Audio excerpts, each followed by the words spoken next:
और ब्रिटेन की रानी का आना ये आपके देश की राजनीतिक गुलामी का एक प्रतीक है। और शायद ये सच ही है। ब्रिटेन की रानी जब हिंदुस्तान में आई है, आप में से बहुत कम जानते हैं कि ब्रिटेन की रानी हिंदुस्तान की नागरिक है। कौन से कानून के आधार पर, आप पूछेंगे अगर मुझसे, तो कानून कौन सा है?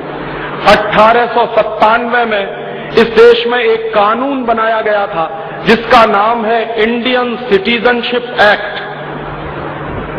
और 1897 में वो जो इंडियन सिटीजनशिप एक्ट का कानून बनाया गया, वो अंग्रेजों ने पारित किया था लंदन में।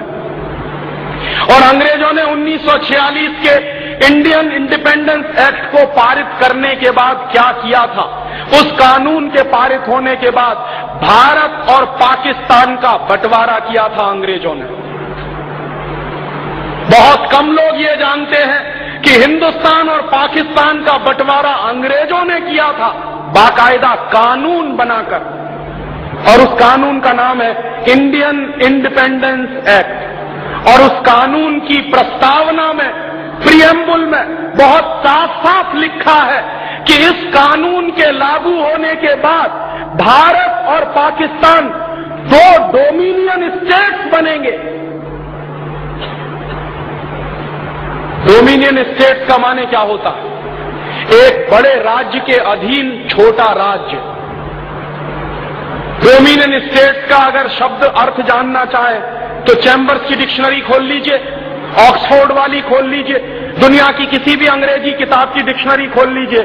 डोमिनियन स्टेट्स का माने एक बड़े स्टेट के अधीन एक छोटा राज्य। माने हम, भारत और पाकिस्तान 1946 के उस कानून के आधार पर डोमिनियन स्टेट्स बनाए गए हैं, ना कि इंडिपेंडेंट नेशन। और डोमिनियन स्टेट्स और इंडिपेंडेंट नेशन में बहुत फर्क है। और हम डोमिनियन स्टेट्स हैं किसके? हिज हाईनेस माने यूनाइटेड किंगडम की रानी, उसके हैं हम डोमिनियन स्टेट्स। 1946 का इंडियन इंडिपेंडेंस एक्ट भी बाजार में मिलता है, आप खरीद लीजिए, वो भी 10 रुपए का आता है।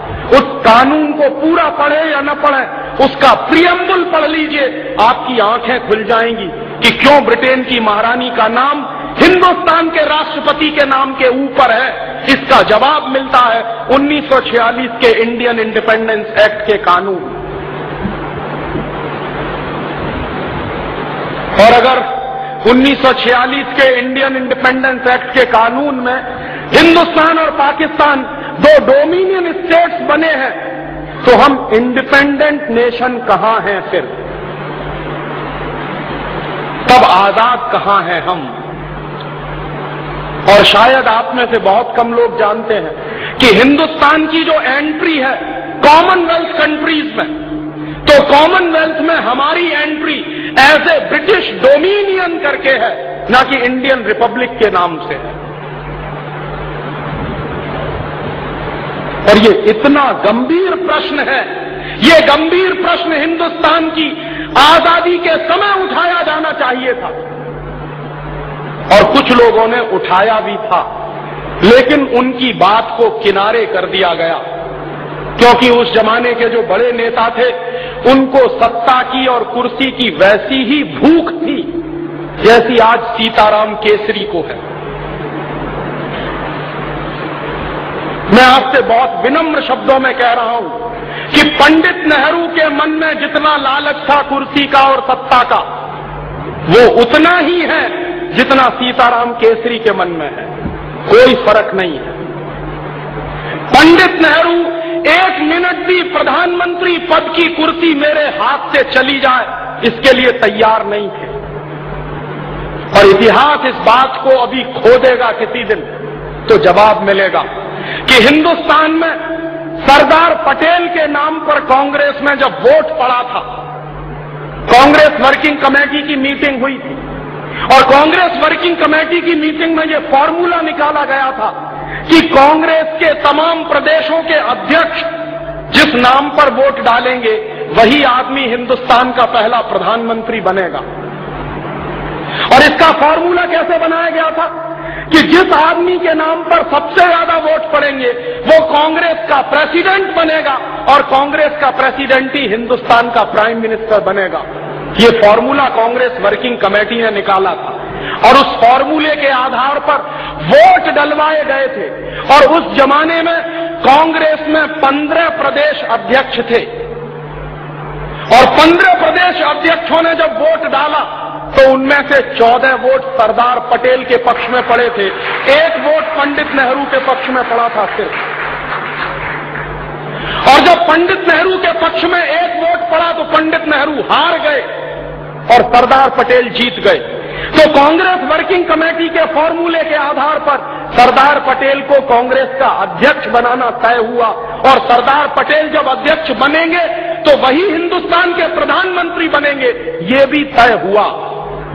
तब उस समय पंडित नेहरू ने कितनी गद्दारी का काम किया उसकी एक घटना मैं आपको सुनाता हूं। बहुत कम लोग जानते हैं कि जिस आदमी को आप चाचा नेहरू कहते रहे उसने सारे देश को कैसे बेचा है, उसकी आप घटना सुनिए।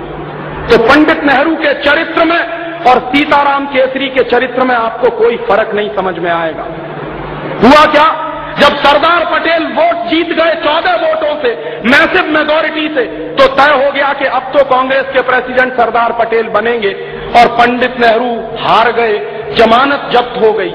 कारण क्या था, पंडित नेहरू को कांग्रेस में कोई पसंद नहीं करता था।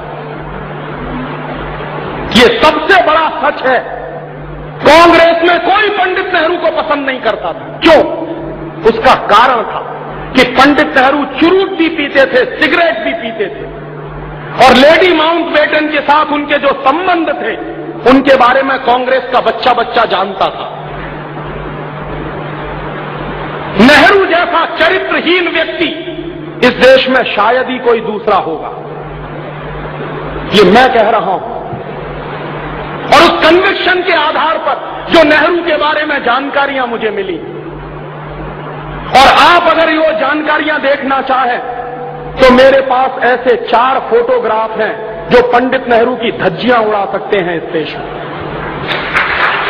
उनमें से 2 फोटोग्राफ तो अभी छप चुके हैं। आपने अगर 15 अगस्त 1997 की इंडिया टुडे पढ़ी हो और नहीं पढ़ी हो तो जरूर खरीद लीजिए, कहीं से मिल जाए तो।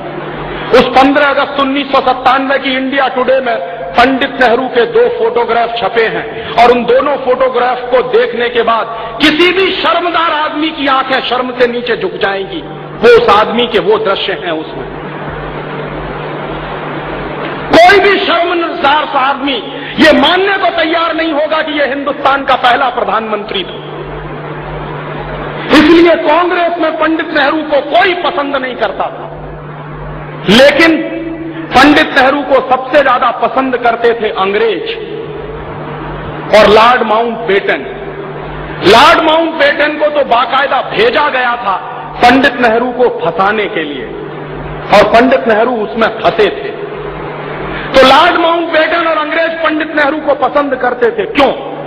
क्योंकि पंडित नेहरू के बारे में सभी अंग्रेज ये कहा करते थे कि ये आदमी शरीर से हिंदुस्तानी है लेकिन इसकी आत्मा अंग्रेज है, इसलिए इसके हाथ में सत्ता दे दो तो कोई वादा नहीं है, अंग्रेजों का ही शासन इस देश में चलता रहेगा। इसलिए अंग्रेज पंडित नेहरू को पसंद करते थे और अंग्रेज चूंकि पंडित नेहरू को पसंद करते थे तो बाकायदा पंडित नेहरू की छवि अखबारों में बनाई गई थी मीडिया हाइप के आधार पर। इस देश के जननेता नहीं थे वो।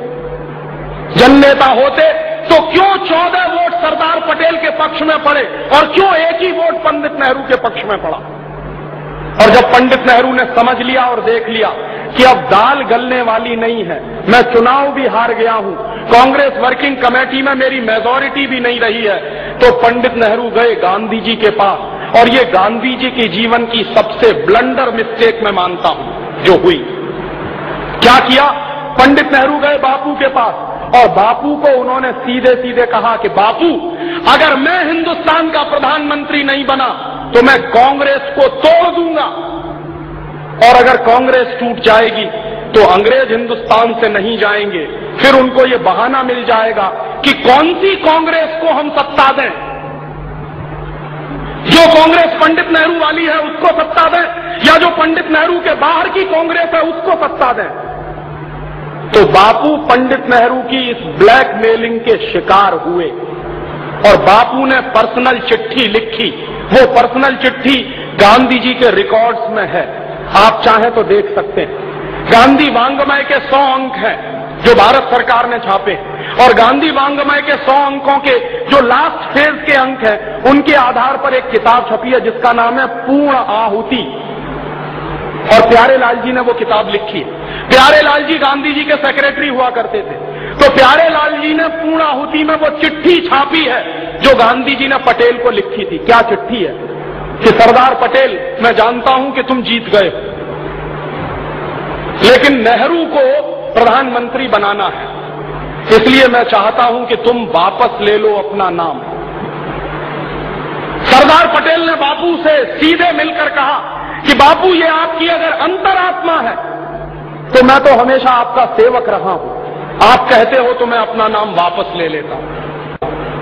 और सरदार पटेल ने इतनी दरिया दिली दिखाई, गांधी जी ने उनसे यही कहा था कि नेहरू इस समय सत्ता के मद में अंधा हो गया है और कांग्रेस को तोड़ने की बात कर रहा है, और अगर इस समय कांग्रेस टूट गई तो अंग्रेज जाएंगे नहीं, उनको बहाना मिल जाएगा कि हिंदुस्तान में हम कौन सी कांग्रेस को सत्ता सौंपें, कौन सी कांग्रेस को ना दें।